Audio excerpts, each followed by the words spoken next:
ကျမအောင်ဘယ်လိုနေထိုင်မလဲ ဘယ်လိုနေထိုင်ကြမလဲ ဘယ်လိုနေကြမလဲ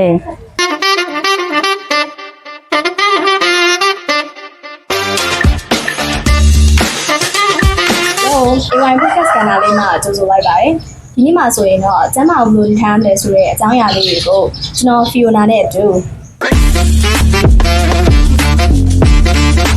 ကျွန်တော်တစီတို့ကဆွေးနွေးပေးသွားမှာပဲဖြစ်ပါတယ် ဟုတ်ပါတယ်ကျမချင်းတီလက်တစ်ပါးဆိုတော့ကျွန်တော်တို့တွေဟာအသက်ရှည်ကျန်းမာပြီးတော့ရှင်းနေထိုင်ဖို့ဆိုရင်အဓိကအချက်3ချက်ဖြင့်ဆွေးနွေးပေးသွားမှာပဲဖြစ်ပါတယ် ဟိုးစိတ်ဝင်စားစရာပဲတက်ဆိုပထမဆုံးက နံပါတ်1ကိုလက်လှူရှားလေးကျင့်ခန်းတွေကိုပုံမှန်လုပ်ပေးတင်ပါတယ်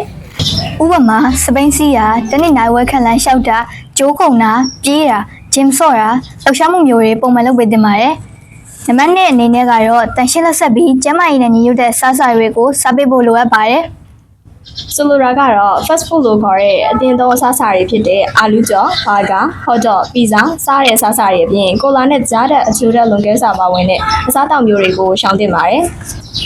ဒါဆိုပါရစားတင်လဲဆိုတော့အသီးနှံတွေနဲ့ဟင်းသီးရက်တွေများများစားပေးခြင်းကကျန်းမာရေးအတွက်ပိုသင့်တော်စေပါတယ် ။ကဲဒါဆိုဒီနေ့ကစားပြီးလက်ဆက်တဲ့အသီးနှံတွေကိုများများစားပေးဖို့မမေးနဲ့နော်